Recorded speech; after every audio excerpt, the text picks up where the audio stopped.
Olá pessoal, tudo bem com vocês? Espero que sim.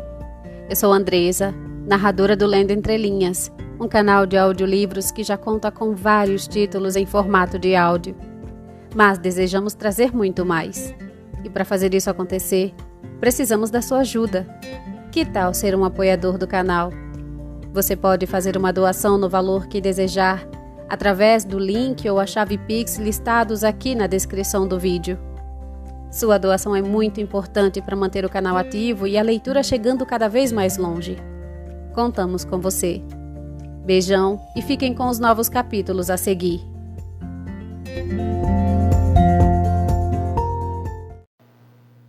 Capítulo 6. Aumento o meu círculo de relações. Levava essa vida havia um mês, quando o homem da perna de pau se pôs a percorrer a casa com uma vassoura e um balde d'água, donde concluí que se faziam preparativos para a chegada de Mr. Creakle e seus alunos. Não me enganei. A vassoura nos andou afugentando a mim e a Mr. Mell, de um quarto para outro durante vários dias, e passamos a viver como podíamos, perseguidos por 2 ou 3 criadas, antes raramente vistas, que agora levantavam tanta poeira que Salem House mais parecia uma enorme caixa de rapé. Certo dia, fui informado por Mr. Mell que Mr. Creakle chegava à noite. E naquela noite, depois do chá, soube que ele chegara. Antes de me deitar, o homem da perna de pau procurou-me e me levou à presença dele. Mr. Creakle habitava uma parte da casa muito mais confortável que a nossa. Tinha um jardim que parecia um paraíso em comparação com o nosso pátio, espécie de deserto em miniatura, onde um camelo ou um dromedário estariam como no seu país. Saí muito animado de onde estava, mas, ao chegar perto do salão de Mr. Creakle, tremia como vara verde. Sentia-me tão atrapalhado quando entrei que nem vi Miss e Mistress Creakle, que ali estavam. Só vi Mr. Creakle, um homem gordo com uma vasta corrente de relógio e diversos anéis, sentado numa cadeira de braços, tendo uma garrafa e um copo ao pé de si. Ah, disse ele. Eis o jovem cujos dentes precisam ser limados. Faça-o virar-se. O homem da perna de pau virou-me de modo que Mr. Creakle pudesse ler o cartaz.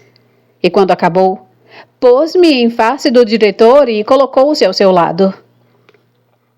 Mr. Creakle tinha um aspecto feroz, olhos muito pequenos e enterrados, nariz também pequeno, o queixo largo e grossas veias na testa.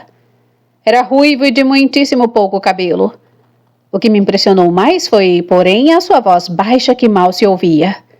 Não sei se era porque tinha preguiça de falar ou porque a sua enfermidade lhe causava irritação, mas sempre que falava, a sua fisionomia tomava uma expressão ainda mais selvagem, suas veias entumeciam-se mais e, por isso, o que notei acima de tudo foram as suas veias.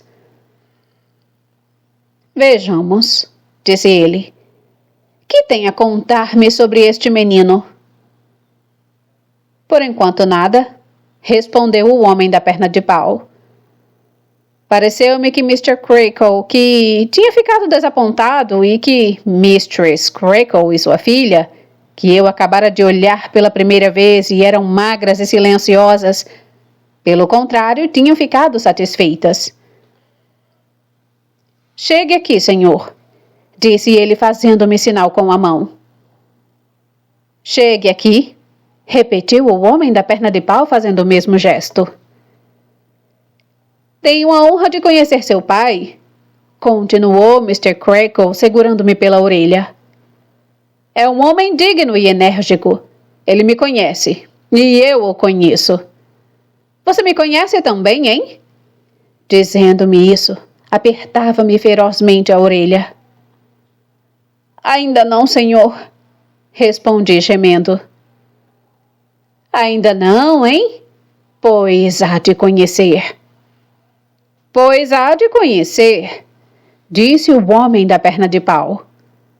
Descobri depois que sua voz retumbante tinha lhe valido o cargo de intérprete do diretor junto aos alunos. Estava horrivelmente amedrontado e contentei-me em dizer que assim esperava e mal podia falar, tão fortemente me torcia a orelha. Vou dizer-lhe quem sou, murmurou Mr. Creakle, deixando enfim minha orelha, mas depois de tê-la torcido até arrancar-me lágrimas. Sou um tártaro. Um tártaro? Disse o homem da perna de pau. Quando digo que farei uma coisa, faço-a. E quando digo que é preciso que se faça uma coisa, ela será feita. Quando é preciso que se faça uma coisa, ela será feita, repetiu o homem da perna de pau. Tenho um caráter decidido, continuou Mr. Creakle. Eis o que sou. Faço o meu dever.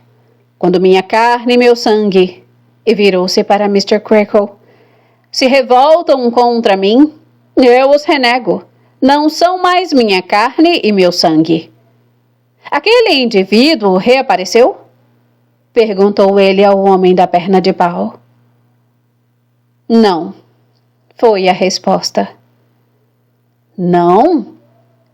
Ele fez bem em se manter afastado, porque me conhece. Você deve também começar a me conhecer, meu pequeno amigo. Pode ir. Leve-o. Fiquei muito contente por ter sido despachado, pois Miss e Mistress Creakle já choravam e eu sofria por mim e por elas. Mas tinha de fazer um pedido que me interessava tanto que criei coragem para dizer a Mr. Creakle estas palavras. O senhor consentiria? Ele murmurou. Hein? O que é isto? E fitou-me como se quisesse fulminar-me com o olhar. O senhor consentiria, continuei, que eu tirasse. Estou muito arrependido do que fiz. Este cartaz antes que os alunos voltassem? Não sei se ele teve verdadeiramente intenção de agarrar-me ou se só de amedrontar, mas lançou-se de sua cadeira e eu fugi sem mesmo esperar pelo homem da perna de pau. Só me detive no dormitório e lancei-me na cama, onde fiquei a tremer durante 2 horas. No dia seguinte, pela manhã, chegou Mr. Sharp. Mr. Sharp era o secretário de Mr. Creakle e superior a Mr. Mell. Enquanto este fazia as refeições junto com os rapazes, Mr. Sharp as fazia na mesa de Mr. Creakle. Era um homem baixo, franzino e narigudo. Trazia a cabeça sempre torta para um lado, como se fosse muito pesada para ele. Os cabelos eram longos e ondulados, mas soube pelo primeiro aluno que chegou que era uma peruca, a qual ele tirava todos os sábados de tarde para mandar ondular. Foi Tommy Traddles quem me deu essa informação. Tinha sido o primeiro aluno a chegar. Apresentou-se a mim, informando-me de que eu encontraria seu nome no canto direito da porta, por cima do ferrolho. Então eu indaguei: Traddles? Ao que ele respondeu: em carne e osso. A seguir me fez uma série de perguntas sobre mim e minha família. Foi para mim uma feliz circunstância Traddles ter sido o primeiro a chegar. Divertiu-se tanto com o meu cartaz que até me poupou o trabalho de mostrá-lo ou escondê-lo, apresentando-me a todos os colegas que chegavam, grandes e pequenos, com estas palavras: vejam só, que pilhéria! Felizmente, também a maioria dos rapazes voltou desanimada e pouco disposta a divertir-se às minhas custas como eu temia. Alguns havia certamente que dançavam em volta de mim como índios, e a maior parte não resistia à tentação de fazer comigo como se eu fosse um cão, alisando-me e fazendo-me festinhas, receosos das minhas dentadas, a dizer de vez em quando: fique quieto, leão. Isso naturalmente me era desagradável no meio de tantos estranhos e custou-me algumas lágrimas. Mas devo confessar que eu esperava coisa pior. Só fui considerado positivamente aluno do colégio depois da chegada de J. Steerforth. Levaram-me à sua presença como se fosse um juiz. Ele tinha a reputação de muito instruído e era um belo rapaz que devia ter uns 6 anos mais do que eu. Quis saber todos os detalhes de meu castigo e terminou dizendo que era uma gloriosa infâmia, pelo que lhe sou eternamente grato. Quanto dinheiro você tem, Copperfield? Perguntou-me quando íamos caminhando lado a lado, depois que findou o meu julgamento. Respondi que tinha 7 shillings. Faria melhor em dar-me para guardar, caso isso lhe agrade.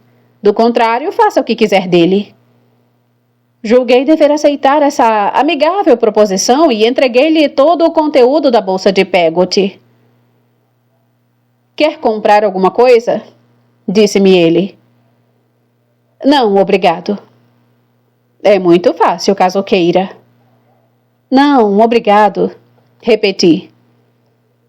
Quem sabe se quer comprar uma garrafa de vinho de groselha por 1 ou 2 shillings? Nós o beberíamos no dormitório. Você está no meu dormitório, o que parece. Não tinha absolutamente intenção de comprar nada, mas respondi. Sim, isto me convém muito. Perfeitamente, disse Steerforth.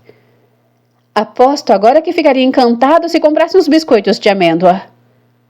Respondi que isso também me agradava. E depois, por 1 ou 2 shillings, um bolo de frutas? Não concorda, pequeno Copperfield? Sorri porque ele sorria sem saber o que pensar de tudo aquilo. Bom, completou Steerforth.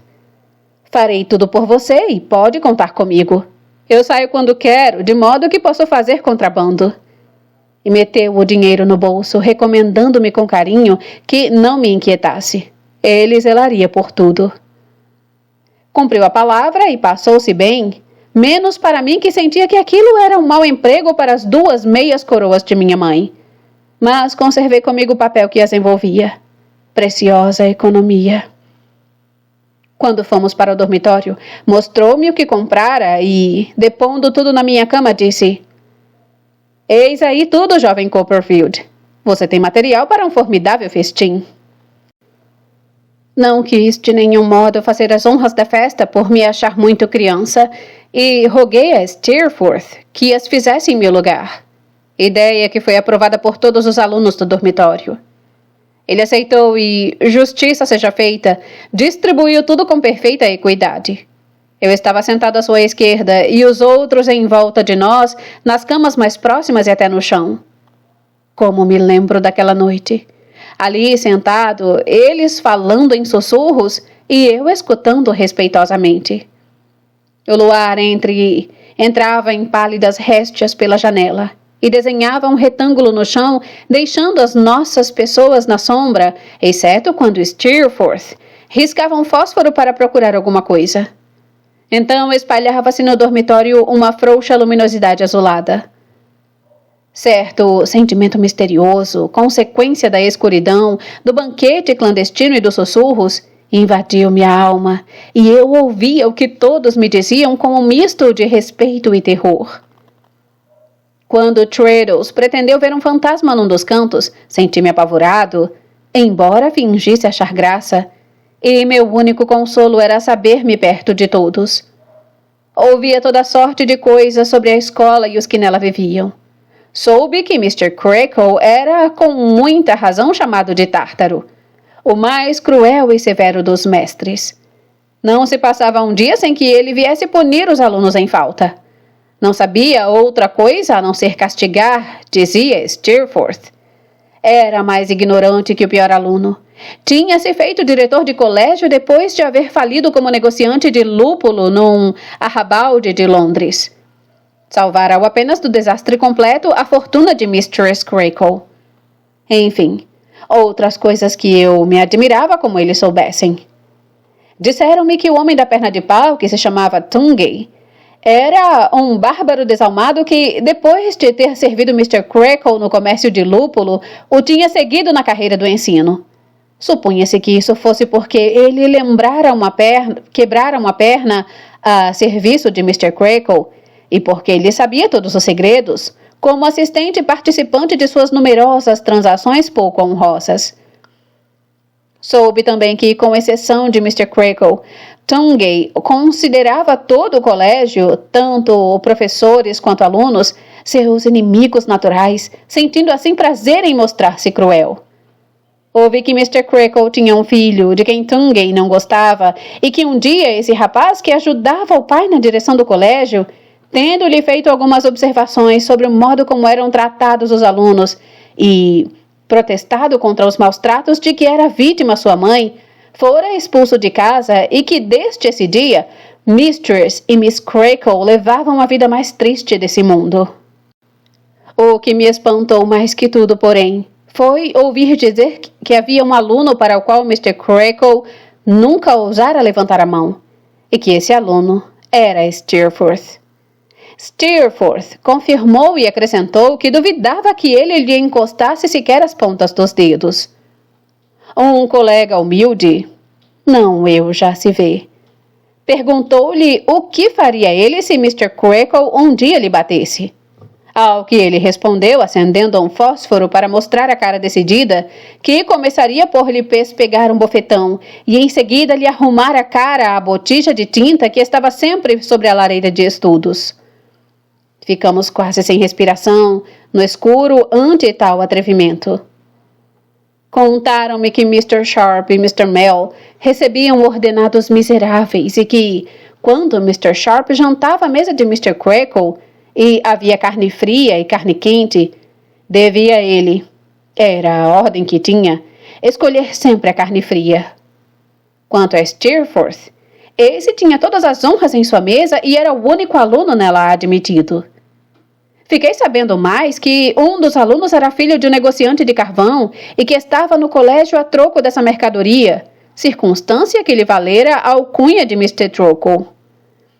Acreditava-se que Miss Creakle era apaixonada por Steerforth, e eu pensava silencioso na sua linda voz, no seu lindo rosto, nas suas maneiras distintas, no seu cabelo ondulado, e dizia de mim para mim que não havia nada mais natural, tratando-se de um rapaz com tantos dotes físicos e morais.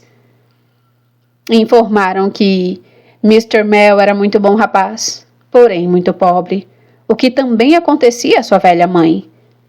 Lembrei-me então de meu almoço, onde tinha ouvido a anciã que o preparara a exclamar: "Meu Carlos!", mas permaneci calado como uma pedra durante todo o tempo. Toda essa conversa durou até pouco depois do banquete. A maior parte dos convivas se tinha retirado tão logo ele terminou, e nós que ainda tínhamos ficado conversando, em breve fizemos o mesmo e fomos dormir.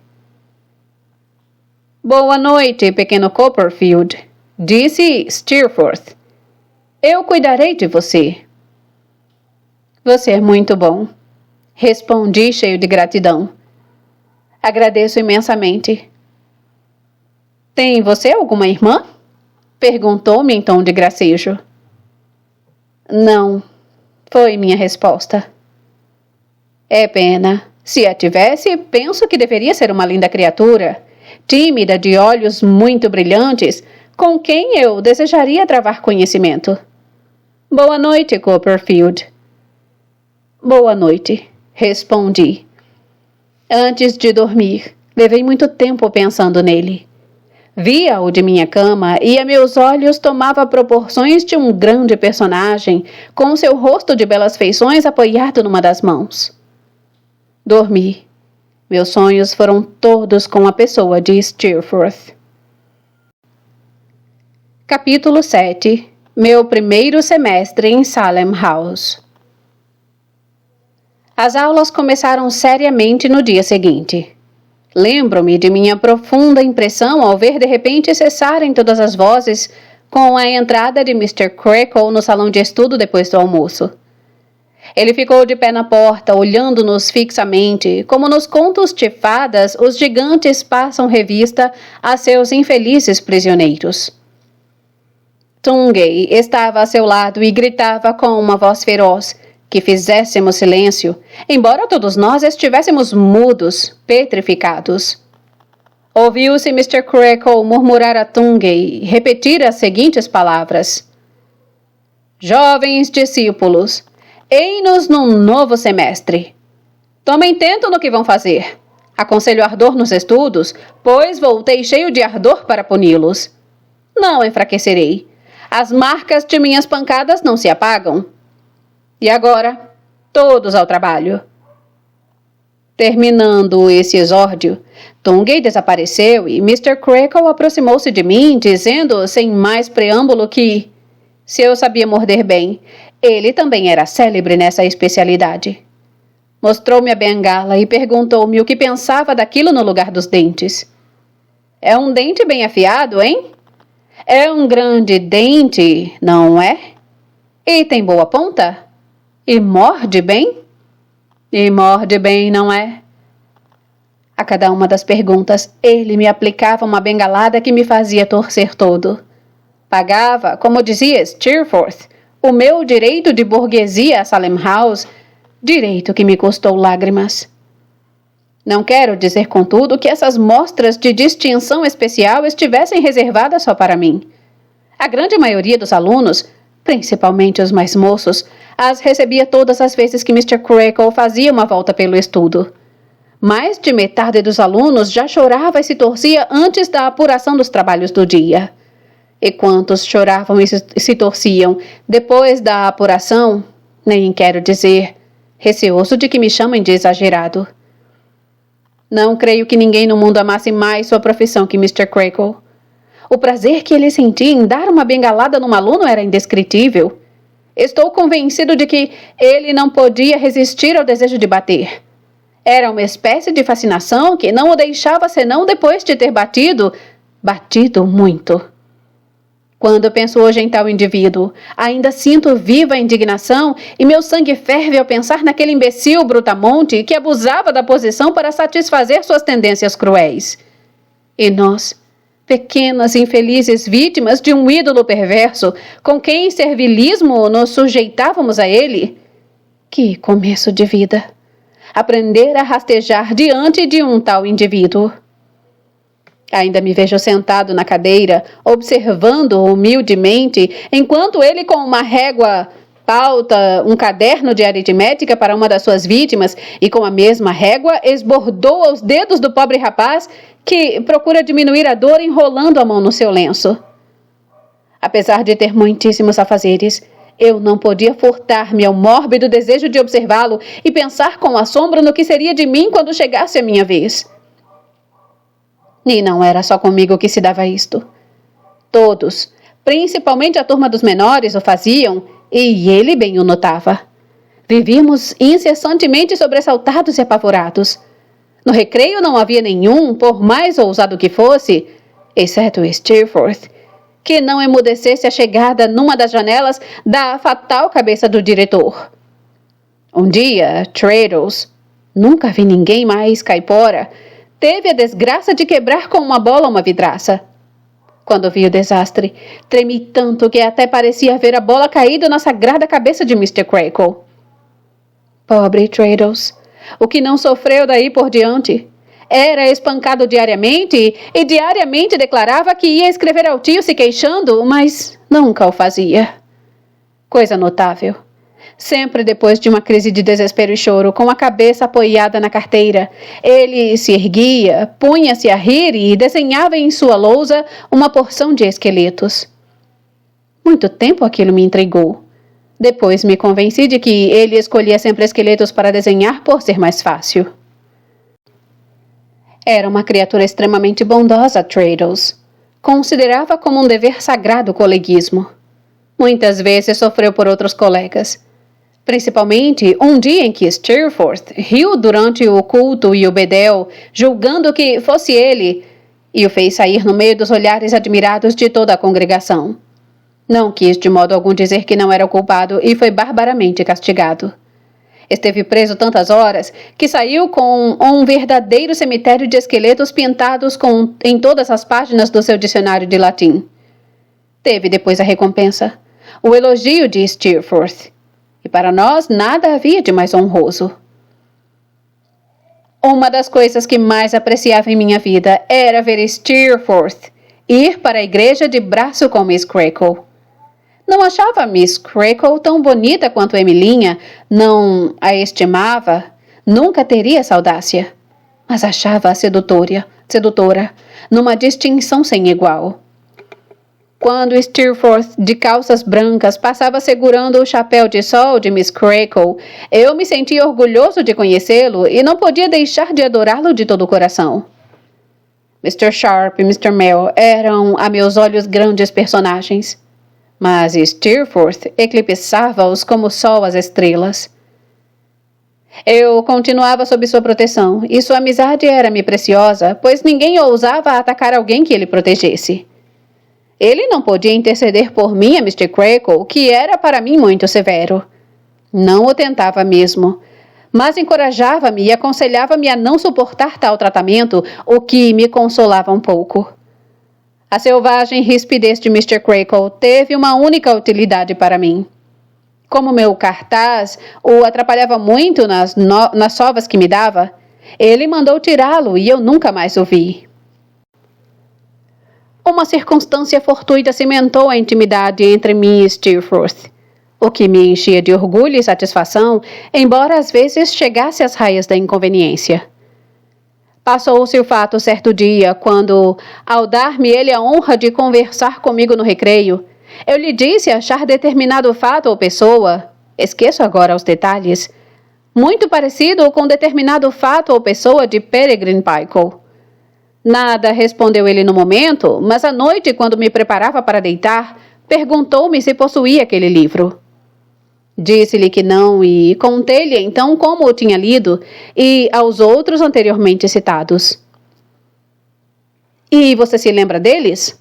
Perguntou Steerforth. Sim, respondi. Tenho boa memória e acho que me lembro bem de todos eles. Então, ouça, jovem Copperfield, disse Steerforth. Você me vai contar essas histórias. Não posso dormir muito cedo e acordo cedo demais por falta de sono. Vamos, pois, nos distrair com essas narrativas, uma após a outra, como as 1001 noite. Fiquei muito lisonjeado com o plano, e o pusemos em execução naquela mesma noite. Não estou mais em condições de dizer a que ponto truncava os meus autores favoritos no decurso das minhas interpretações, mas neles uma confiança profunda, e narrava-lhes a história com simplicidade e honestidade, e essas qualidades me bastavam. Havia, porém, o reverso da medalha. Às vezes, à hora das nossas histórias, eu já estava caindo de sono ou cansado e sem disposição, e aquilo era um martírio, porém necessário para não desagradar a Steerforth, pois eu não vacilava entre o meu sacrifício e a possibilidade de desgostar meu amigo. Também pela manhã, quando me sentia muito disposto a gozar mais uma hora de sono, era aborrecido ter de levantar, tal qual a sultana Sherazade, e esfalfar-me numa comprida história até bater a sineta. Mas Steerforth era agradecido. Explicava-me em troca os problemas e exercícios e ajudava-me nos deveres mais difíceis, de modo que eu não saía perdendo na transação. Mas justiça seja feita. Não me movia interesse ou medo. Admirava-o, amava-o, e ele também me estimava bastante. Sua amizade me era tão preciosa que até hoje, ao relembrar aquela quadra, se me aperta o coração. Certa vez demonstrou sua consideração por mim de modo um tanto especial, e até desconfio que o fato se tornou um pequeno suplício de tântalo para Traddles e os demais colegas. A prometida carta de Peggotty. E que carta confortadora! Chegou faltando várias semanas para terminar o semestre, e com ela uma caixa de laranjas, um bolo e 2 garrafas de vinho. Peguei esse tesouro e, como um tributo, levei-o a Steerforth para distribuir entre os colegas. Sim, mas guardaremos o vinho Copperfield, disse ele, para molhar sua garganta na hora das histórias. Fiquei vermelho e quis dissuadi-lo modestamente, mas ele declarou haver notado que eu às vezes ficava rouco, com um pequeno pigarro, foi sua expressão exata, e que aquilo seria, gota por gota, aplicado nesse fim. Assim trancafiou o vinho em sua mala e transferia-o para uma garrafinha, de modo que sempre que ele me supunha necessitado de um reconstituinte, me fazia beber por um canto através da rolha.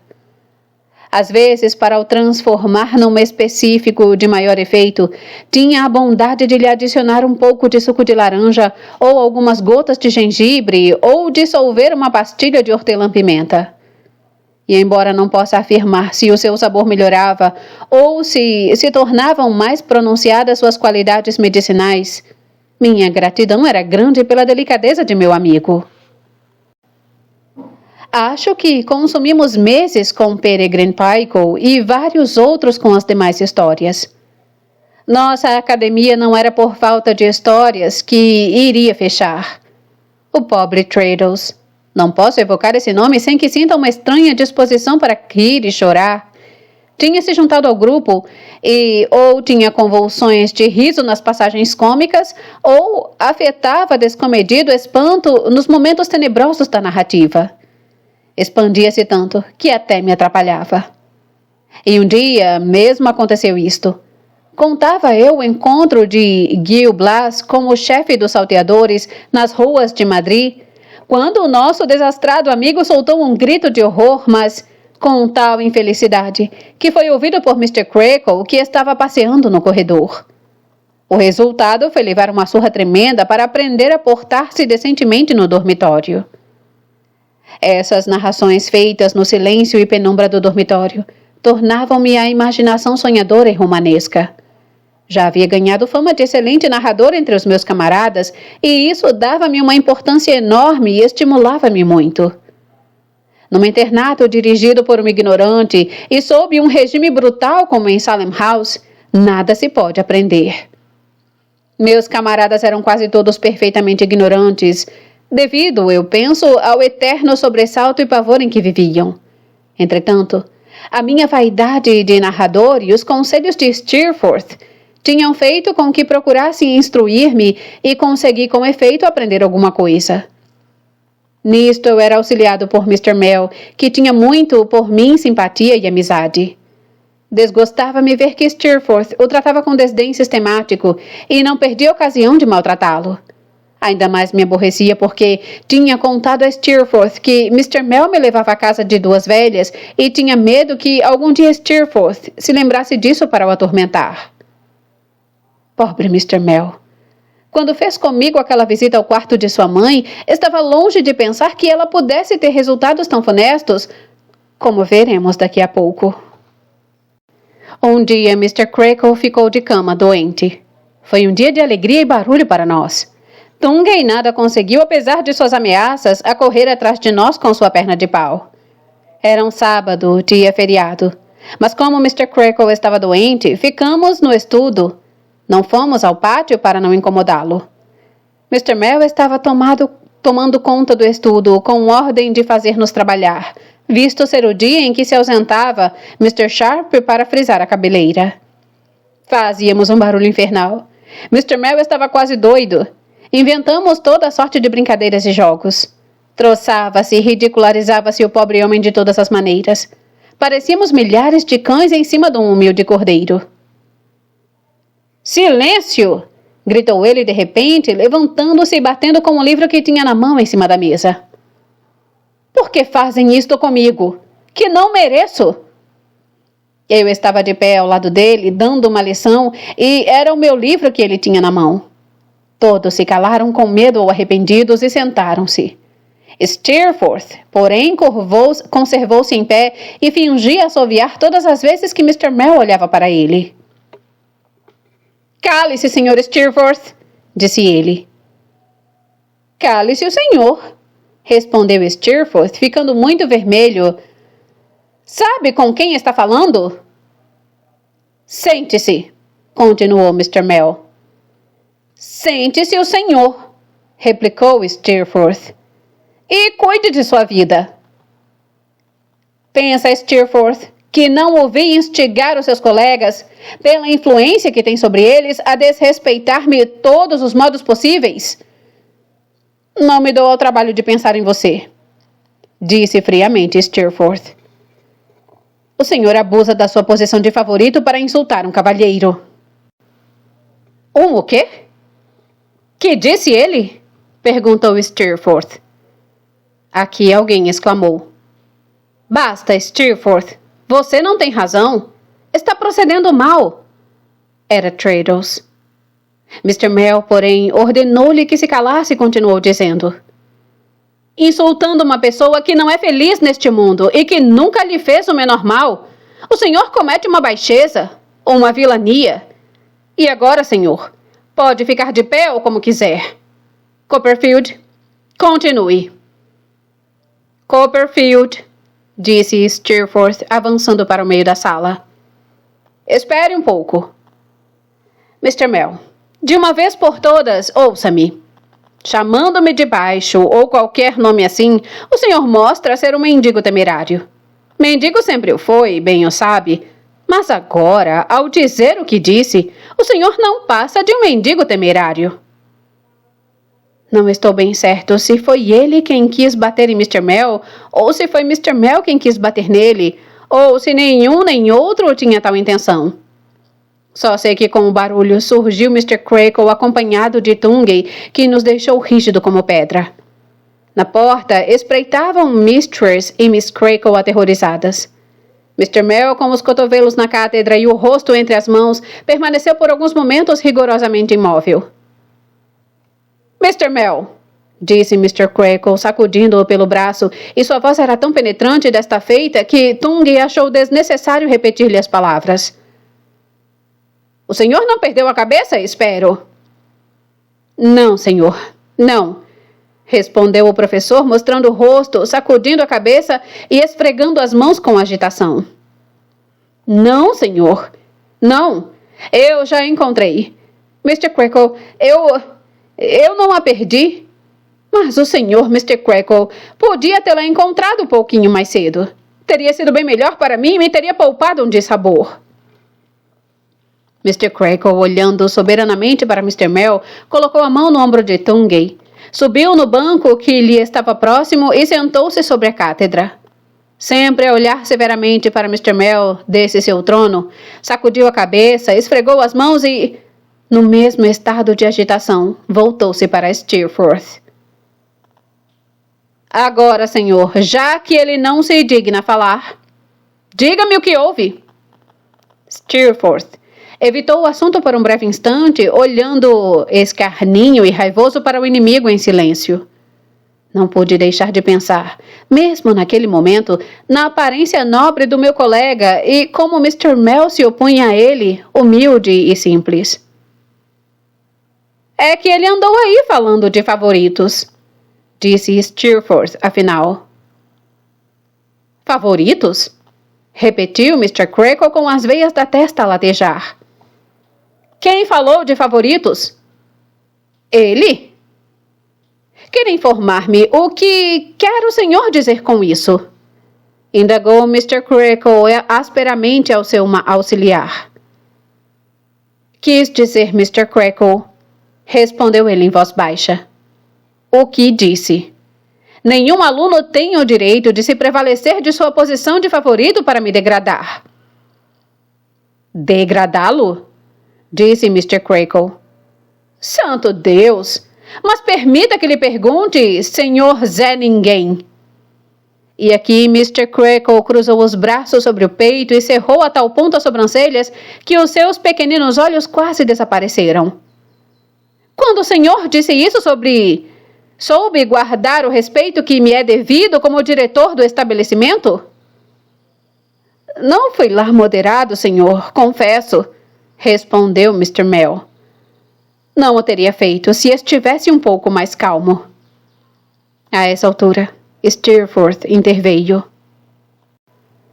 Ele me chamou de baixo e então eu o chamei de mendigo. Se eu é que tivesse sido calmo, não o teria chamado de mendigo. Mas chamei. E agora estou pronto para sofrer as consequências. Sem considerar se havia ou não qualquer consequência, achei muito bonita aquela galante troca de palavras. Também os outros alunos ficaram impressionados, pois houve um leve murmúrio, embora nenhuma palavra fosse pronunciada. Surpreende-me, Steerforth, disse Mr. Creakle, que o senhor, com seu gênio cordato, que muito o honra, tenha atacado com tal aleivosia uma pessoa empregada em Salem House. Steerforth esboçou um sorriso. Isso não é resposta, senhor, à minha observação. Espero outra coisa do senhor, Steerforth. Se a meus olhos Mr. Mell parecia humilde, é quase impossível dizer quão humilde se mostrava Mr. Creakle diante do altivo Steerforth. Ele que o negue, disse Steerforth. Negar que eu seja um mendigo, Steerforth? Bradou Mr. Creakle. Vejamos, onde foi que ele mendigou? Se ele não é mendigo, sua mãe o era, informou Steerforth. O que vem a dar no mesmo? E olhou para mim, enquanto Mr. Mell afagava meigamente o meu ombro. Levantei os olhos para ele, o rosto a arder de vergonha e o coração de remorso, mas Mr. Mell encarava Steerforth.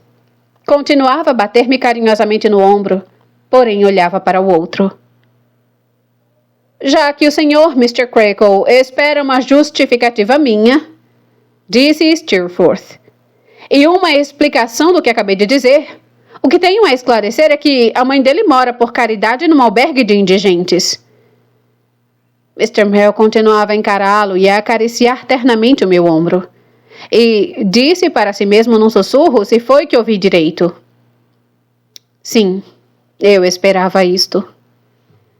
Mr. Creakle virou-se para o seu auxiliar, com um aspecto carrancudo e uma improvisada polidez. O senhor ouviu o que disse este aluno, Mr. Mell? Tenha bondade, peço-lhe, de desmenti-lo diante de toda a escola. Não preciso desmenti-lo, senhor, respondeu Mr. Mell no meio de um silêncio mortal. O que ele disse é verdade. Tenha bondade de declarar publicamente, disse Mr. Creakle, inclinando a cabeça para um lado e percorrendo a assembleia com os olhos. Se semelhante fato algum dia chegou ao meu conhecimento. Creio que não, pelo menos não diretamente, respondeu ele. Como? O senhor não sabe? Disse Mr. Creakle. Que quer dizer com isso? Que o senhor jamais supôs fosse muito boa minha posição social, replicou o auxiliar. O senhor sempre soube muito bem da minha situação aqui.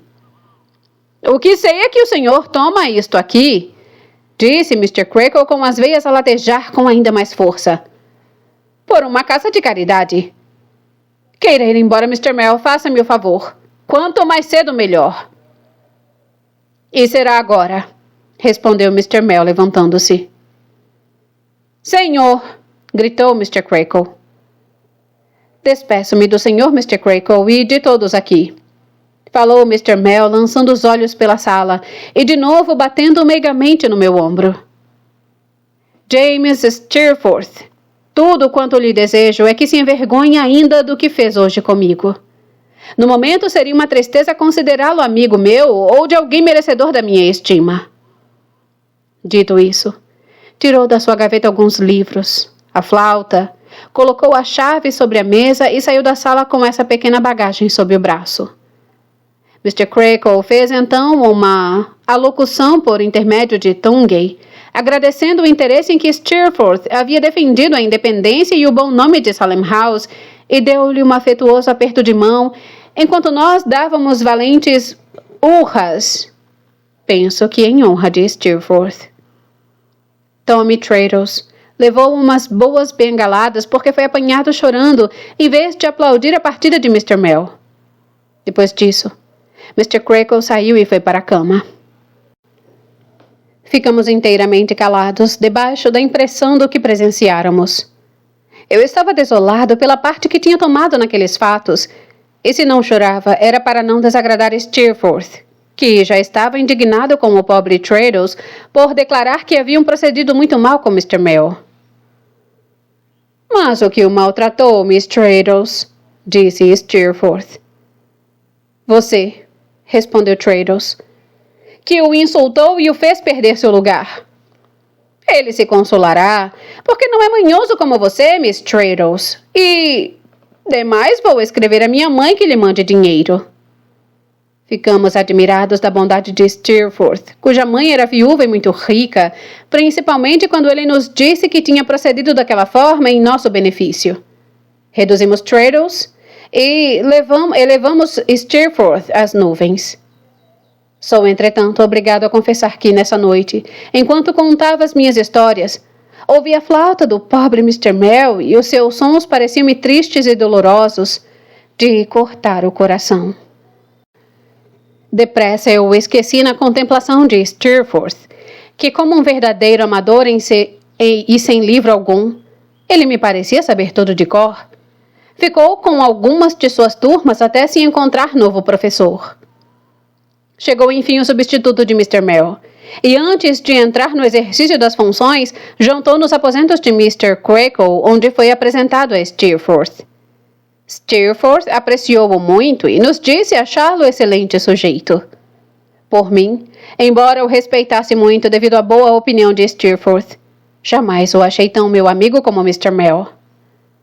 Nesse mundo, nesse segundo semestre da minha vida escolar, apenas um outro fato me impressionou vivamente, e se gravou por muitas razões.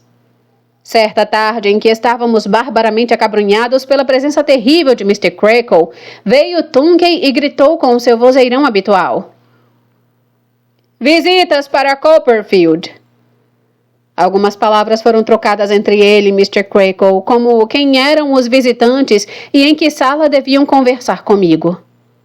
Então eu, que tinha, conforme era costume, ficado de pé ao chamarem meu nome, quase a desmaiar de assombro, recebi ordem de subir pela escada dos fundos e vestir uma camisa limpa antes de me apresentar. Obedeci a tais ordens com uma velocidade e um entusiasmo jamais experimentados. Quando cheguei à porta do parlatório e me assaltou o pensamento de que podia ser minha mãe, pois até então apenas cogitara Mr. ou Miss Murdstone, retirei a mão da maçaneta e engoli o choro. Em seguida entrei. A princípio não vi ninguém, mas sentindo certa resistência atrás da porta, olhei naquela direção e dei pasmado com Mr. Peggotty e Ham, cumprimentando-me com os chapéus e se espremendo um no outro de encontro à parede. Não pude deixar de rir, muito mais pelo prazer de vê-los do que pela atitude engraçada que tinham. Apertamos as mãos da maneira mais efusiva e pus-me a rir de novo, a rir tanto que tive de tirar o lenço para enxugar os olhos. Mr. Peggotty, que naquela visita, bem me recordo, não fechou a boca um só momento, mostrou-se muito afetado com a minha atitude e ordenou a Ham que começasse a falar alguma coisa. Coragem? Que é isso, menino Davy? Disse Ham na sua linguagem atravessada. Como está crescido? Crescido? Disse eu, enxugando os olhos. Eu chorava de alegria por ver meus velhos amigos. Crescido, sim, senhor? Exclamou Mr. Peggotty. E todos três nos pusemos a rir tanto que eu corri o risco de chorar novamente. Sabe como está passando mamãe, Mr. Peggotty? Perguntei. E como vai minha querida, inesquecível Peggotty? Admiravelmente, informou Mr. Peggotty. E Emilinha? E Mistress Gummidge? Admiravelmente, foi a resposta. Aqui houve um silêncio. Mr. Peggotty, para disfarçá-lo, apanhou 2 prodigiosas lagostas, um imenso siri e um grande saco de camarões, empilhando-os nos braços de Ham. Tomei esta liberdade, explicou Mr. Peggotty, por ter visto quanto o senhor apreciava estes petiscos durante o tempo que esteve conosco. Foram preparados por Mr. Gummidge. Sim, insisti em voz arrastada, Mr. Peggotty, que me parecia agarrar-se a esse assunto mais adequado às possibilidades alocutórias. É o que lhe digo, Mistress Gummidge os preparou. Expressei-lhe o meu agradecimento e Mr. Peggotty, depois de olhar para Ham, que continuava sorrindo pachorrentamente para as lagostas, sem fazer a menor tentativa para ajudá-lo, disse: Viemos, graças ao vento e à maré, em um dos nossos barcos de Yarmouth, a Gravesend. Minha irmã escreveu o nome deste lugar aqui e pediu que, se eu chegasse a Gravesend, não deixasse de vir saber do menino Davy e dar-lhe um abraço e desejar-lhe felicidade e levar-lhe notícias do bem-estar da família. Emilinha, como o senhor sabe, escreverá à minha irmã quando eu voltar, dizendo como o encontrei e que o senhor vai admiravelmente bem, e por isso considero maravilhosa a minha fugida até aqui. Fui obrigado a pensar um pouco antes de compreender o que Mr. Peggotty queria dizer com essa palavra tão expressiva. Agradeci-lhe então de coração e disse, chorando, que imaginava que Emilinha também tivesse crescido desde o tempo em que apanhávamos conchas e mariscos na praia. Ela está ficando uma mulher, respondeu Mr. Peggotty. Pergunte a ele. Queria indicar Ham, que irradiava alegria e se sentava no saco de camarões. Como é lindo o rosto dela, continuou Mr. Peggotty, cujo olhar brilhava como um foco luminoso. Como é instruída, continuou Ham. E que caligrafia, completou Mr. Peggotty. Umas letras assim tão grandes que a gente as lê de longe. Era delicioso ver-se o entusiasmo com que Mr. Peggotty falava da sua pequenina favorita. Ham também entusiasmava-se tanto quanto ele. E não erro se disser que ambos muito mais teriam falado sobre ela se não tivesse surgido inesperadamente Steerforth, o qual, vendo-me a um canto a falar com dois estranhos, suspendeu a cançoneta que cantava e disse: Não sabia que você estava aqui, Copperfield, pois ali não era a sala de visitas usual, e voltou-se para sair. Não sei se foi pelo orgulho de possuir um amigo como Steerforth, ou pelo desejo de explicar a este como cheguei a fazer amizade de Mr. Peggotty, que eu o chamei quando se afastava. Sei apenas que disse modestamente: Oh, céus, como me lembro disto depois de passado tanto tempo? Não se vá embora, Steerforth, por favor. Estes aqui são dois pescadores de Yarmouth, gente muito boa e amiga, parentes de minha velha ama que vieram de Gravesend para me ver. Sim, disse Steerforth voltando. Prazer em conhecê-los. Como estão? Havia tal singeleza nas suas maneiras, uma graça tão natural e espontânea que as pessoas ficaram encantadas. Quando escreverem para casa, recomendei, não se esqueçam de dizer que Steerforth é muito bom para mim e que eu não sei o que seria de mim sem ele. Que bobagem! Aparteou Steerforth rindo. Os senhores não devem escrever semelhante coisa. E se algum dia Steerforth for a Norfolk ou Suffolk, Mr. Peggotty, disse eu, quando eu ali estiver, o senhor pode contar como certo que eu o levarei a Yarmouth para ver a sua casa. Ah, Steerforth, você nunca viu casa como aquela. É feita de um barco. Feita de um barco? Exclamou Steerforth. É exatamente a casa que convém a um marinheiro de verdade.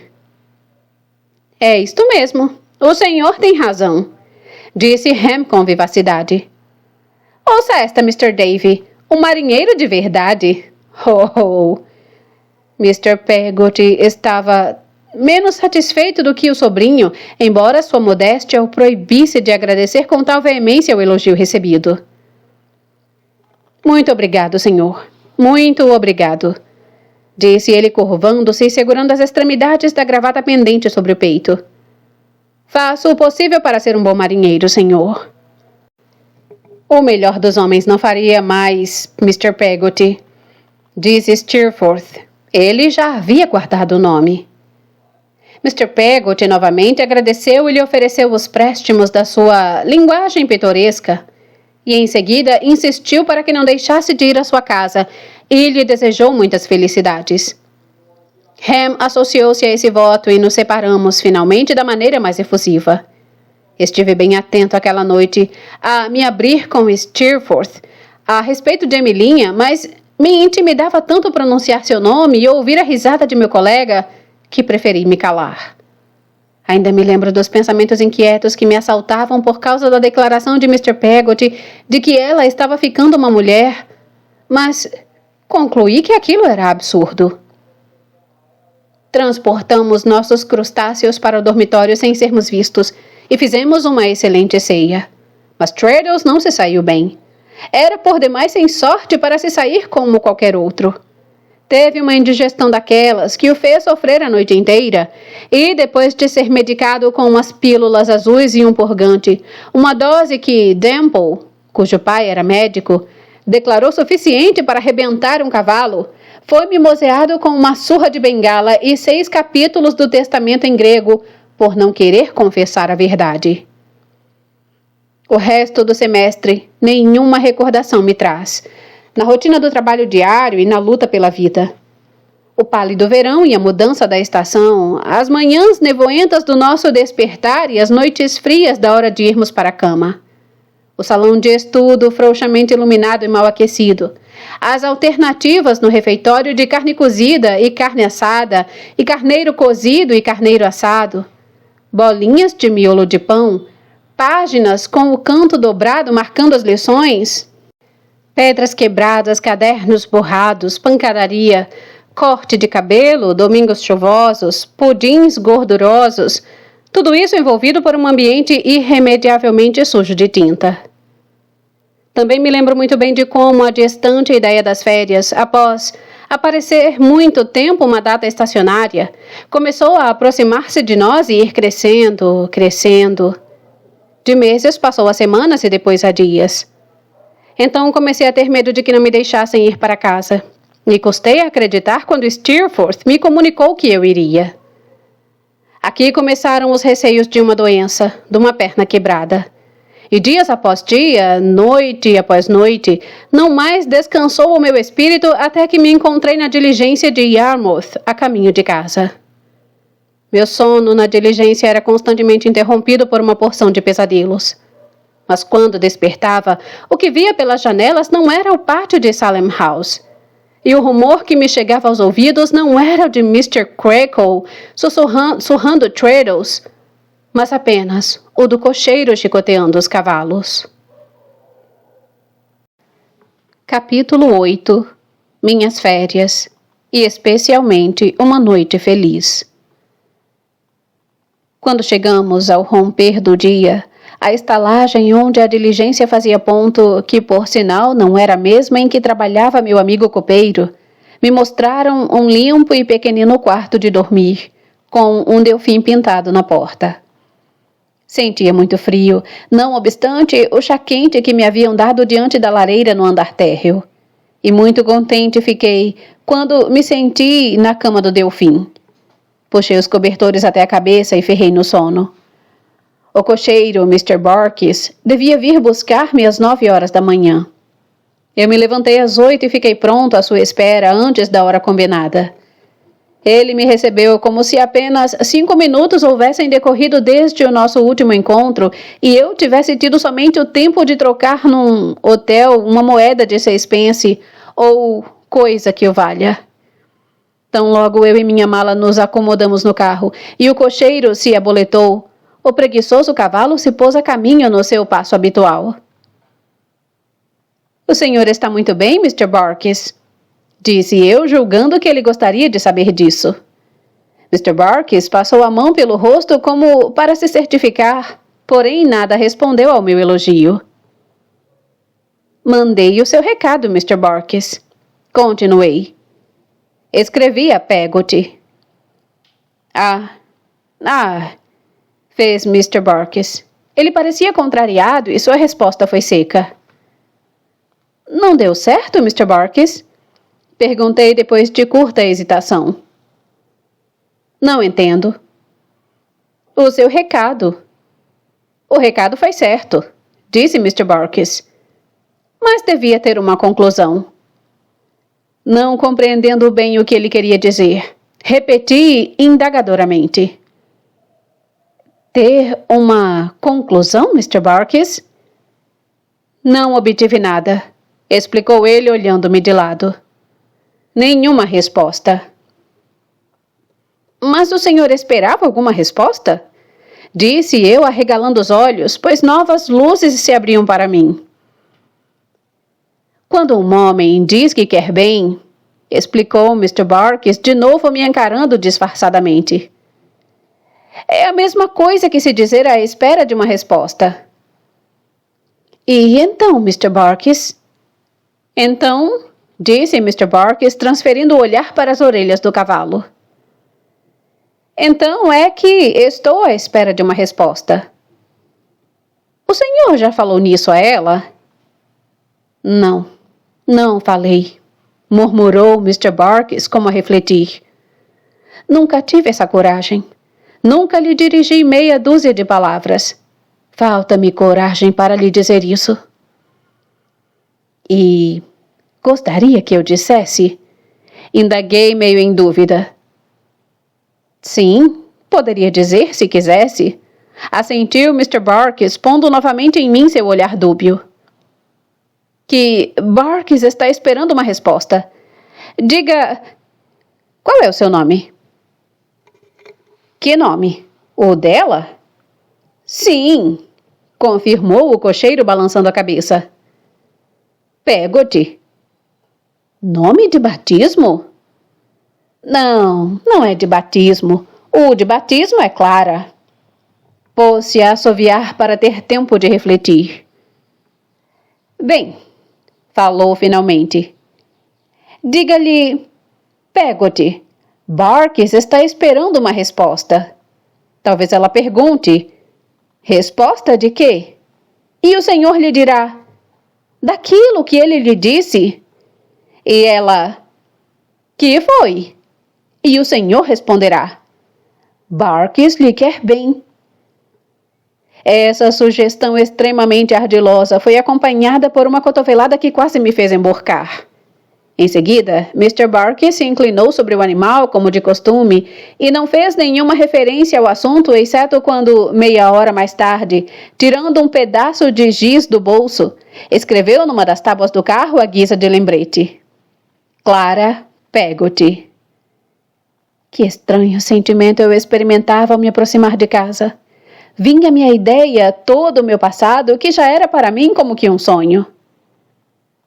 Finalmente chegamos. O cocheiro colocou minha mala no portão do jardim e enveredei pela alameda que dava à nossa porta com passo tímido, receoso de ver em alguma janela a cara severa de Mr. Murdstone ou da irmã. Não via ninguém. Entrei sem saber e, quando cheguei à sala de espera, ouvi a voz de minha mãe que cantava uma daquelas canções que eu tão bem conhecia desde os primeiros dias de minha infância. Percebendo que minha mãe estava sozinha no quarto, subi. Ela estava ninando uma criancinha nos braços. Quando me viu, deu um pequeno grito e agarrou minha cabeça que cobriu de beijos. Chamou-me seu Dave, seu filhinho querido e uma infinidade de outras coisas. Sinto não ter morrido naquela ocasião. Nunca estive tão perto do céu. É seu irmão, disse ela afagando-me e beijando-me, sempre abraçada comigo. Estávamos assim quando entrou Peggotty. Esta lançou-se em meus braços e ficamos entregues às nossas expansões. Já duvidavam da minha chegada, pois me atrasaram muito na viagem. Mr. Murdstone e a irmã tinham saído em visita. Nunca esperei tanta aventura. Encontrar minha mãe e Peggotty a sós. Jantamos juntos. Julguei a ocasião propícia para falar a Peggotty sobre o Mr. Barkis. Mas antes de acabar o meu recado, já ela se punha a rir, cobrindo o rosto com o guardanapo. Que é isto, Peggotty? Perguntou minha mãe. Ela, porém, não podia responder de tanto rir. Está maluca? Perguntou minha mãe também a rir. Pois não é que Barkis quer casar comigo? Não seria nada mal, replicou minha mãe. Mas eu é que não quero de forma alguma. E por que você não diz isso a ele? Indaguei. Pela simples razão de ele nunca haver tocado neste assunto. Percebi que minha mãe tinha ficado triste ao falar-se em casamento para Peggotty, e disso nos certificamos quando, logo depois, ela implorou a Peggotty que não se casasse, que não a abandonasse. Que será de mim se me deixar? Exclamou. Eu deixar a senhora. Nunca me passou semelhante coisa pela cabeça. Nunca em tempo algum deixarei a senhora, embora isso nem a todos agrade muito. Hei de acompanhá-la até não prestar mais para nada e então irei pedir agasalho ao meu menino Dave.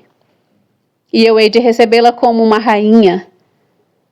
Depois do jantar, sentamo-nos à beira do fogão e eu lhes contei com minúcias a minha vida no colégio. Falei-lhe do Mr. Creakle e de Steerforth, de quem logo ficaram muito amigos. Meu irmão acordou a essa altura e eu o tomei nos braços. Como me sentia feliz! Cheguei a esquecer Mr. Murdstone e sua irmã. Peggotty trabalhava na confecção de meias.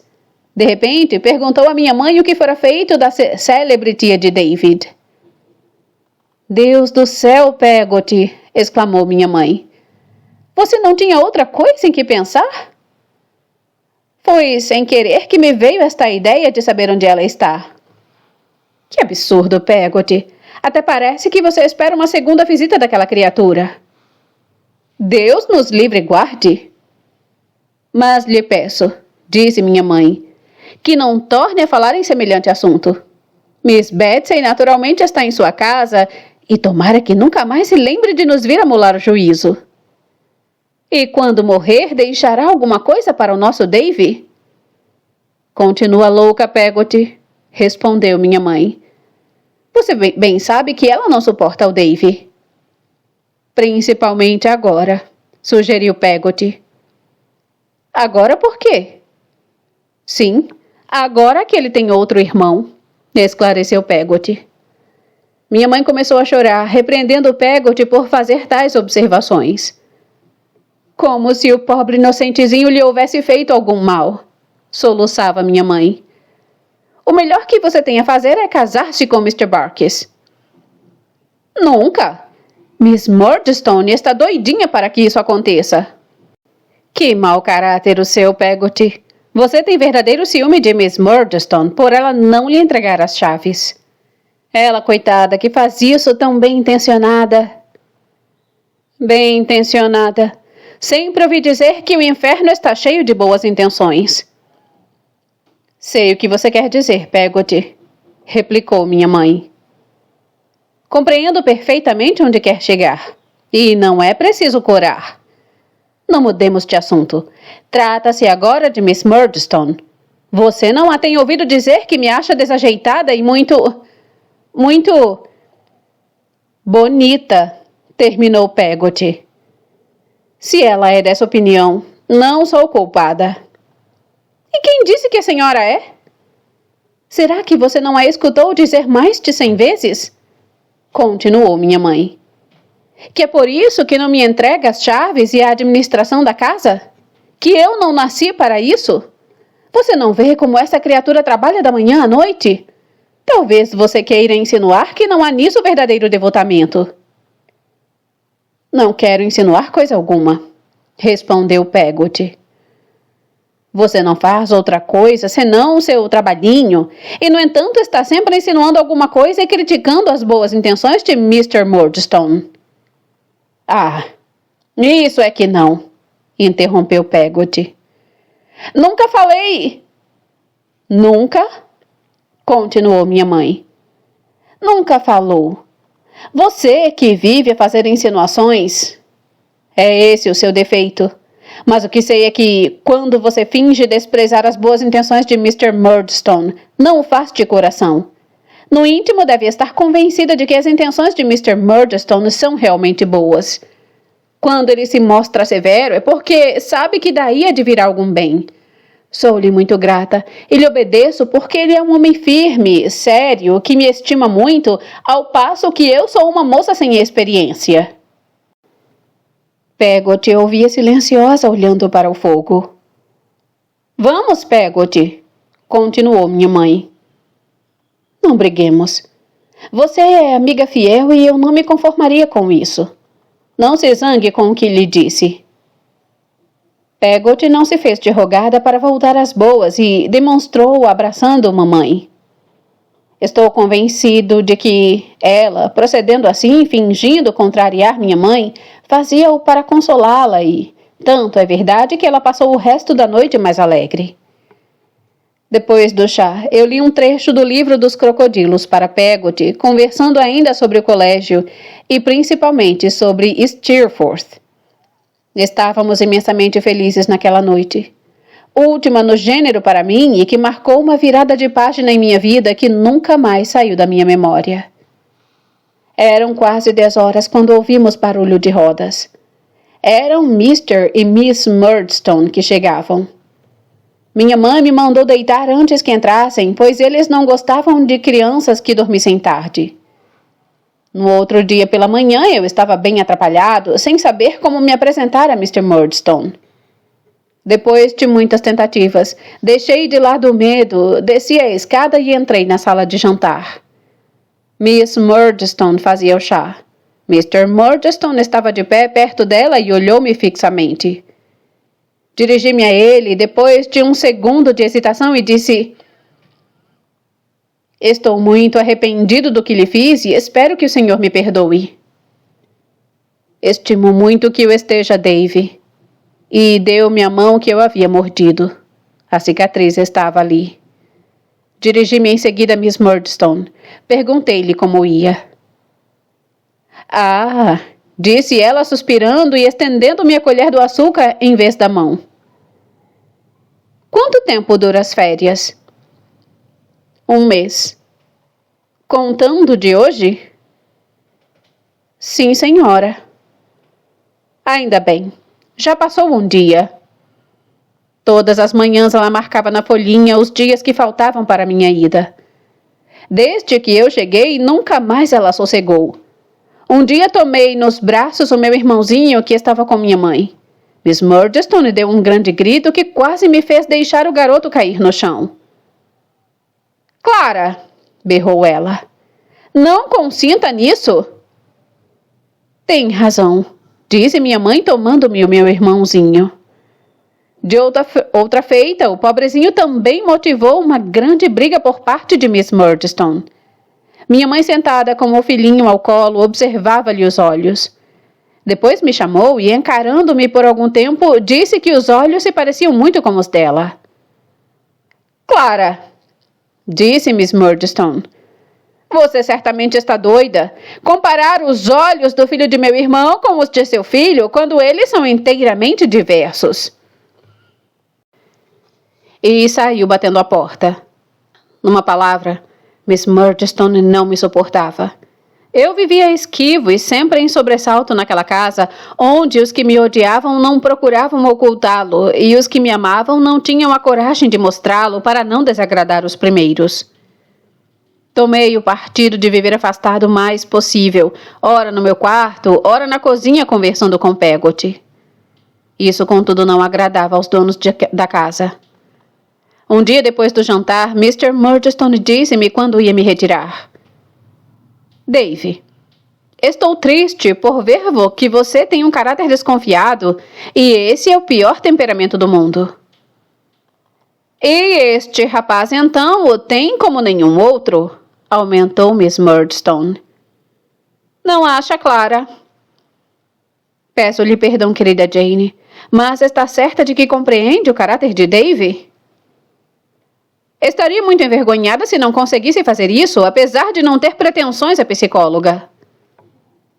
Isso não, respondeu minha mãe. Você é muito boa psicóloga. Que não o fosse. Se não compreendo este rapaz, meu irmão, que era quem estava falando, talvez possa compreendê-lo, e foi falta de delicadeza da nossa parte interrompê-lo. Eu penso, Clara, disse Mr. Murdstone em voz moderada e grave, que há sobre estes assuntos juízes menos parciais que você.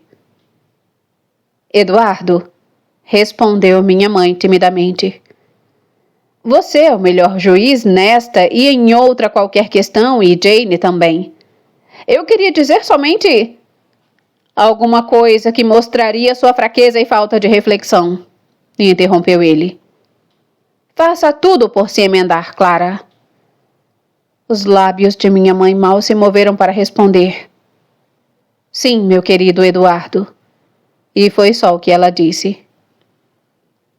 Estou triste, Dave. Repito, disse Mr. Murdstone, voltando a cabeça e os olhos energicamente para mim. Por observar que você tem um caráter tão desconfiado. Não é um caráter que eu possa suportar sob minhas vistas sem tentar corrigi-lo. O senhor deve se esforçar por mudá-lo. Devemos fazer tudo para reformá-lo. Queira perdoar, senhor, eu balbuciei. Desde que voltei, tenho feito tudo para não ser mal. Não procure defender-se com uma mentira, senhor, replicou tão asperamente que eu vi minha mãe involuntariamente erguer a mão como se quisesse interpor-se entre nós. Na sua desconfiança, chegou até a trancar-se no quarto. Você se mantém ali quando o seu lugar é aqui. Agora já sabe de uma vez por todas, exijo que fique junto de nós. Quero ser obedecido. Você me conhece, Davy. Miss Murdstone deixou escapar uma risada sarcástica. Quero para comigo uma atitude respeitosa, atenta e correta, continuou ele. E o mesmo para com Jane Murdstone e sua mãe. Não quero ver o ambiente desta casa perturbado ou infestado ao bel prazer de um fedelho. Sente-se. Deu essa ordem a mim como um cão e eu, como um cão, obedeci. Ainda uma coisa, disse ele. Tenho observado que você sente atração pelas companhias baixas e vulgares. Você não foi feito para se ligar com lacaios. Não é a cozinha que lhe dará a educação de que você precisa. Sobre a mulher que o põe a perder nada falo, já que você, Clara, dirigindo-se à minha mãe em voz mais baixa. Tenho a fraqueza de respeitá-la, talvez devido às velhas manias e absurdos saudosismos. A maior das vergonhas, exclamou Miss Murdstone. Só digo, prosseguiu voltando-se para mim, que desaprovo sua preferência pela companhia de Miss Peggotty e que deve abandoná-la. Agora, Davy, você deve ter me compreendido e já sabe qual será a consequência se não me obedecer ao pé da letra. Eu sabia muito bem. Melhor talvez do que ele pensava, tão bem quanto minha pobre mãe desejava.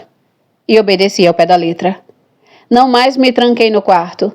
Não mais me refugiei junto de Peggotty, mas passava os dias sentado, cheio de tédio na saleta, esperando pela noite e a hora de dormir.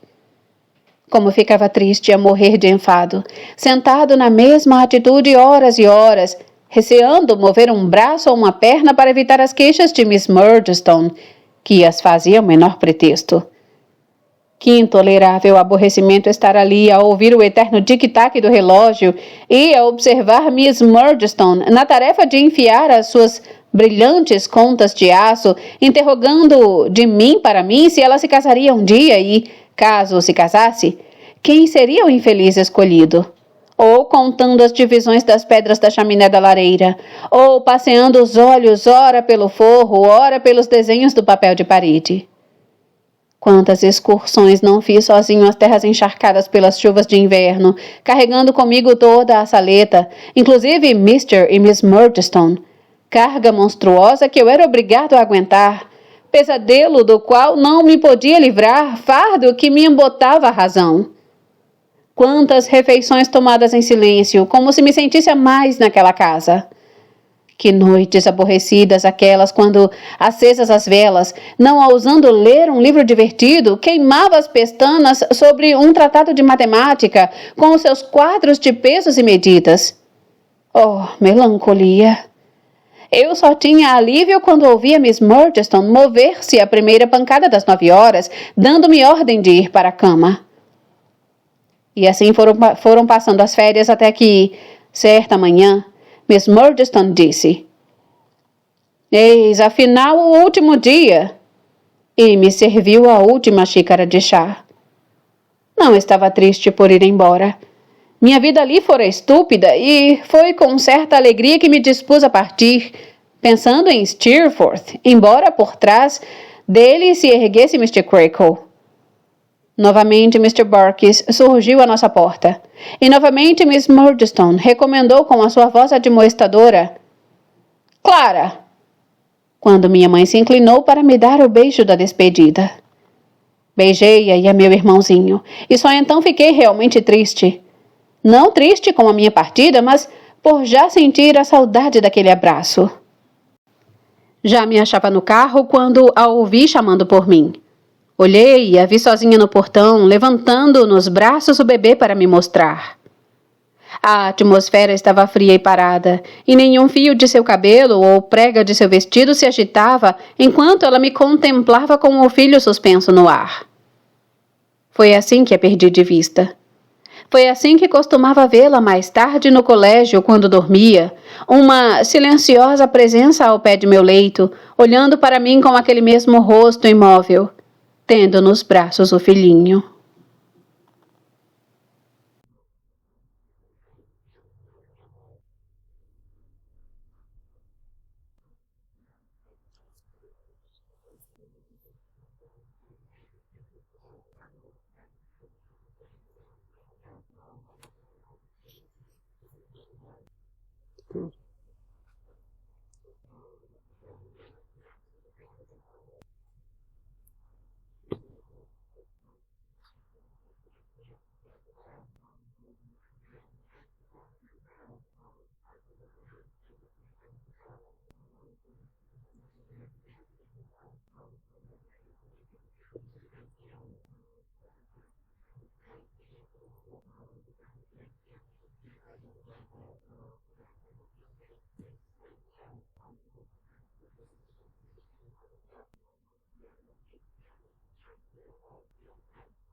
Capítulo 9. Passa um aniversário inesquecível. Vou pular tudo o que aconteceu na escola até a data de meu aniversário, em março. De nada me lembro, a não ser que Steerforth estava mais admirável que nunca. Ele devia sair do colégio no fim do semestre, se não ainda mais cedo, e por isso me parecia mais independente e ousado do que antes. Fora isso, de nada mais me lembro. A recordação magna que fixou aquela época em meu espírito, como que varreu as recordações menores, ficando dominante e solitária. Teria sido difícil para mim crer que houvesse decorrido um espaço de 2 meses inteiros entre minha volta a Salem House e o célebre aniversário. Só sei que, no meu julgamento infantil, um fato se seguiu imediatamente a outro. Como me recordo bem daquele dia. Eu aspirava a neblina que invadia a casa e pela janela via a massa opaca da bruma. Sentia o cabelo úmido a grudar-se nas minhas faces. Olhava a lúgubre perspectiva do salão de estudo, onde aqui e ali vacilava a luzinha de uma vela na luta contra a névoa matinal, e percebia a respiração fumegante dos colegas, que sopravam entre os dedos e batiam com os pés no soalho. Foi depois do almoço e tínhamos deixado havia pouco o pátio, quando Mr. Sharp chegou e disse: David Copperfield é chamado ao parlatório. Eu esperava um cesto com presentes de Peggotty e a ordem causou-me desusado alvoroço. Alguns camaradas mais próximos pediram que não os esquecesse na hora da distribuição, enquanto me levantava do banco cheio de alegria. Não tenha pressa, David, orientou Mr. Sharp. Há muito tempo, meu rapaz. Não tenha pressa. Se estivesse com calma, teria notado o tom de compaixão em que ele pronunciara essas palavras, que só mais tarde notei e compreendi. Corri para a sala e aí encontrei Mr. Creakle sentado junto a uma mesa. Mistress Creakle, perto dele, tinha uma carta aberta na mão. David Copperfield, disse-me Mistress Creakle, conduzindo-me a um canapé e sentando-se ao meu lado. Tenho necessidade de lhe dizer uma coisa. Você é muito moço para compreender como o mundo muda todos os dias e como as pessoas que o habitam desaparecem. É esta, entretanto, uma coisa que todos temos de saber mais cedo ou mais tarde. Eu a olhava atentamente. Quando você voltou aqui depois das férias? Prosseguiu ela depois de um curto silêncio. Estavam todos bons em sua casa. Sua mãe estava com saúde. Eu tremia sem saber por quê e olhava-a fixamente sem ter coragem de responder. Porque, disse ela, Eu sinto lhe dizer. Soube esta manhã que sua mãe está muito doente. Uma nuvem cobriu meus olhos e não vi mais Mistress Creakle. Depois senti as lágrimas correrem-me pelo rosto e tornei a vê-la diante de mim. Sua mamãe está em grande perigo de vida, acrescentou ela. Num segundo compreendi tudo. Minha mãe tinha morrido. Não era preciso dizer-me. Dei um grito de desespero e senti-me só no mundo. Mistress Creakle foi muito bondosa para mim. Guardou-me junto de si todo o dia, só me deixando por alguns instantes. Eu chorei. Chorei muito. Depois dormi de fadiga. E logo acordei para chorar ainda mais. Quando não pude mais chorar, comecei a cismar e a dor parecia-me ainda maior, sem consolo possível. Pensava em minha casa fechada e triste, em meu pai, em meu irmãozinho que também estava à morte. Devia partir naquela noite para assistir ao enterro. Traddles ofereceu-me o seu travesseiro, o que recusei por já ter o meu. Era, porém, a única coisa que o pobre rapaz tinha a me oferecer, salvo uma das suas folhas de papel cheias de esqueletos para me distrair na viagem. Deixei o colégio no dia seguinte, crente de que não voltaria mais. Chegamos a Yarmouth às 9 da manhã. Procurei ver Barkis e não o consegui. No seu lugar, vi chegar um homenzinho baixo, velho com um ar muito alegre, que, se aproximando do carro, perguntou. — É o Sr. Copperfield. — Sim, respondi.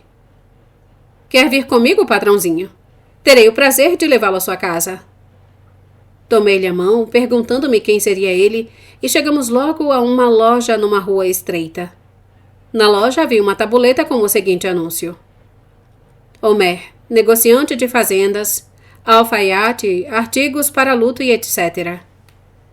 Era uma pequena loja muito estreita e abafada. Estava cheia de roupas de toda a espécie. Numa das janelas, chapéus de homens e de senhoras. Entramos para um pequenino quarto situado atrás da loja, onde estavam 3 moças trabalhando em roupas pretas. As moças tinham ar alegre e ativo. Então, disse ele para uma das moças. Como vamos, Minnie? Bem, tudo ficará pronto a tempo. Não se incomode, meu pai. Homer tirou o chapéu e sentou-se com um longo suspiro, exclamando. Está bem. Meu pai, disse Minnie, rindo-se. Em breve você estará como uma baleia. É verdade, minha querida. Não sei porquê, mas o fato é que caminho para lá. Agora que já descansei um pouco, vou tomar as medidas deste estudante. Mr. Omer levou-me para o outro compartimento e aí tomou minhas medidas, escrevendo-as num livro. Falou-me depois sobre seus negócios, sobre modas, sobre qualidades de fazendas e outras coisas que eu não podia dar atenção, tal o estado de meu espírito. Voltamos ao quarto onde trabalhavam as moças e ele ordenou que fossem buscar pão, chá e manteiga. Era o meu almoço. Eu estava sem nenhum apetite diante daquelas roupas de luto. Conheço-o há muito tempo, disse ele interrompendo o silêncio. Verdade, senhor? Perguntei. Desde o seu nascimento? Conheci seu pai antes mesmo de ter o senhor nascido. Ele tinha 5 pés e 6 polegadas e seu túmulo tem 25 pés quadrados. Não sei quem o mandou fazer tão grande. Sabe, Mr. Omer? Perguntei. Como vai, meu irmãozinho? Ele sacudiu a cabeça e respondeu. Está nos braços da sua mãe. Então meu irmão também morreu? É verdade. A essa nova não resisti. Abandonei o meu almoço, no qual mal tocara, e pus-me a chorar desconsoladamente. Estava tudo pronto. Roupas, coroas e o caixão fúnebre de minha mãe. Começamos a arrumar todos aqueles objetos. Eu estava a um canto sentado e observando, embora alheio a tudo, aquelas lúgubres arrumações. Quando tudo ficou em ordem, levaram para um grande carro puxado por um cavalo negro. Eu também tomei lugar no carro ao lado de Minnie, a filha de Omer, e de Joran, seu empregado e claramente namorado da filha. Partimos. A impressão que produziu em mim o aspecto do carro, a alegria dos namorados, indiferentes à minha dor, não posso descrever. Fiz uma viagem de uma tristeza infinda. Avistei enfim a nossa casa. Meu coração parecia que iria se arrebentar. Peggy esperava no portão. Atirei-me em seus braços e dei expansão à minha dor. Estava abatida. Há muito não dormia. Velava todas as noites. Não se conformava com a ideia de abandonar minha mãe.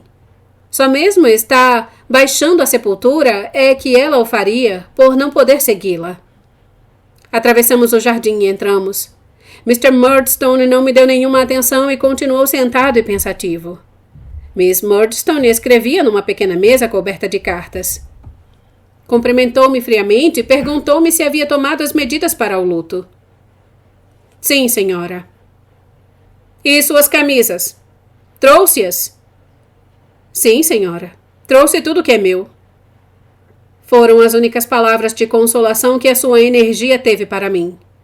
Ela queria mostrar naquela contingência sua presença de espírito e firmeza. Passou os dias todos que antecederam o funeral diante da mesma mesa, escrevendo e sem qualquer mostra de sentimento, sempre carrancuda e tesa nos seus vestidos. Seu irmão estava constantemente sentado com um livro diante de si, que não lia, e de quando em vez passeava ao longo da sala, de cabeça baixa e compassadamente. Eu estava por imposição, constantemente sentado ao lado dele. Em toda a casa reinava profundo silêncio, só interrompido pelo barulho do relógio e pelos passeios de Mr. Murdstone. Só via Peggy muito raramente. Um dia ou dois antes dos funerais, encontrei-me com ela por acaso ao descer de meu quarto. Ela me levou ao salão onde estavam minha mãe e meu irmão. Lembro-me só de que havia no centro uma cama larga, coberta com um lençol muito branco. Aproximei-me da cama. Peggy ia levantar o lençol, mas eu gritei suplicante: "Oh, não, não!" E segurei-lhe a mão. Se tivesse sido ontem o enterro, não me recordaria melhor. O próprio ar do salão nobre, quando assomei à porta, o fogo a arder vivamente, o vinho a refletir nas taças, o desenho dos copos e pratos, o odor adocicado dos bolos e o cheiro do vestido de Miss Murdstone e nossas roupas pretas. Mr. Chilip estava no salão e veio falar comigo. "Como está, menino David?" indagou com carinho. Não lhe pude responder direito. Apenas lhe dei a mão que ele conservou entre as suas. "Santo Deus!" exclamou Mr. Chilip, sorrindo docemente com alguma coisa a lhe brilhar nos olhos. "Como crescem os nossos amiguinhos! Crescem tanto que se tornam quase irreconhecíveis. Não acham, minha senhora?" O comentário era para Miss Murdstone, que não deu resposta. Mr. Chilip, desconcertado, me levou para um canto onde se encolheu e não abriu mais a boca. Observo isso porque tudo o que acontece, e não porque me preocupe com os fatos que se passam à minha volta. E eis que os sinos começam a tocar. Mr. Omer e seu ajudante fazem os últimos arranjos. Conforme Peggy me contou depois, estavam ali reunidas as mesmas pessoas que tinham acompanhado o meu pai. Aí estamos, Mr. Murdstone, nosso vizinho, Mr. Graper, Mr. Chilip e eu. Ao transpormos a porta, os que levaram o caixão já estavam no jardim, e lá se vão à nossa frente pela alameda, e atravessam os olmos, e passam pelo portão e entram no cemitério, onde eu tantas vezes ouvira o canto dos pássaros nas manhãs de verão. Agrupamo-nos em volta da cova. O dia não me parece igual aos outros dias e a luz não é da mesma cor. É mais triste. Faz-se um silêncio solene e, de cabeça descoberta, ouvimos a voz do pastor quase apagada ao ar livre, embora clara, dizendo: "Eu sou a ressurreição e a vida, disse o Senhor." Então escuto soluços e vejo um tanto afastada a boa e fiel criada, a quem eu mais amava nesta terra, e a quem o Senhor certamente diria: "Estou contente contigo." Naquela multidão, há diversas fisionomias minhas conhecidas, do tempo em que eu ia à nossa igrejinha e ficava a examinar tudo que me cercava. Fisionomias familiares à minha mãe desde quando chegou, ainda muito jovem, à aldeia. Não lhes dou atenção. Somente dava atenção à minha dor, e, no entanto, vejo-as a todas e a todas conheço, inclusive Minnie, mais longe, contemplando embevecida o namorado que está perto de mim. Termina o enterro. Cobrem a sepultura de terra e nos vamos embora. Em frente está nossa casa, tão linda e inalterada, tão ligada no meu espírito à ideia de meus tempos de criança. Mr. Chilip fala comigo, e ao chegarmos em casa dá-me água a beber e se despede de mim com uma meiguice feminina. Tudo isso, repito, parece que se passou ontem. Fatos de data recente fugiram de mim para a região do esquecimento, mas esses permanecem sólidos como um penhasco no meio do oceano. Eu sabia que Peggy viria procurar-me no quarto. Ela se sentou à beira de meu pequeno leito e, segurando minha mão e, às vezes, nela encostando os lábios ou acariciando-a como devia ter feito a meu irmãozinho, contou-me à sua moda tudo quanto havia sucedido. Há muito tempo ela não estava boa, dizia Peggy. Antes de nascer o seu irmãozinho, vivia triste e chorando. Pensei que quando ele viesse ao mundo ela iria melhorar. Mas não. Tornou-se ainda mais tímida e triste. Qualquer coisa chocava-a muito. Sentava-se só e punha-se a chorar, ora a cantar tristemente. Para mim, entretanto, ela foi sempre a mesma. Nunca mudou para sua velha Peggy. Aqui Peggy parou um pouco e alisou-me tenuamente a mão. A última vez que a vi nos antigos tempos, continuou Peggy, foi na tarde em que você chegou para as férias. No dia em que você partiu, ela me disse: não verei mais o meu pobre filho. Sinto uma coisa que me diz e sei que assim será. Ela fazia todo o esforço para dominar a sua tristeza e inquietação, mas não podia. 8 dias antes de morrer, ela que nunca falara sobre isso a ninguém senão a mim, chegou ao marido e disse: meu amigo, creio que vou morrer. E nessa noite ela confessou-me que tinha o espírito em repouso. O pobre homem talvez sinta alguns dias a minha morte, comentou ela. Depois, isso passará. Deus abençoe meus pobres filhos. Deus proteja e guarde meu pobre filho sem pai. Não a deixei mais. Ela falava sempre do marido e da cunhada. Na última noite em que viveu, abraçou-me e disse: Peggy, se o meu filhinho morrer também, peço-lhe que o ponha em meus braços e nos enterrem juntos. Foi o que se fez, pois o pobrezinho só durou um dia mais. Que David acompanhe o nosso enterro. Diga-lhe que sua mãe o abençoou 1000 vezes no leito de morte. Outro silêncio seguiu-se a essas palavras e novas carícias em minha mão. Já à tarde da noite, prosseguiu Peggy. Ela pediu-me de beber e, tendo bebido, sorriu-me com um sorriso triste e magoado. O dia começava a clarear. Ela falou-me de Mr. Copperfield, que tinha sido sempre bom e indulgente. Peggy, minha cara, disse ela. Aproxime-se de mim. Pegue em minha cabeça e vire-me para você, pois eu quero ver seu rosto. Fiz o que me pedia e deu-se o que eu lhe disse um dia, meu Dave. Ela pousou a pobre cabeça nos braços de sua velha e estúpida Peggy e morreu como uma criança que adormece. Assim terminou a narração de Peggy. Desde esse momento, desapareceu de mim a lembrança de minha mãe dos últimos tempos. Só evoco aquela mãe dos primeiros tempos de infância. Aquela mãe que costumava se distrair com os anéis dourados de seus cabelos e dançar comigo no lusco-fusco da saleta. O que Peggy me contou agora não conseguiu transportar-me ao período mais recente, mas acrisolou no meu coração a primeira imagem infantil. Pode ser curioso, mas é verdade. Minha mãe retornou pela morte à soberana juventude e apagou todo o resto. Essa mãe que dormia no túmulo era a mãe de minha meninice. A criaturinha que ela estreitava para sempre nos braços era eu, exatamente como eu fora um dia.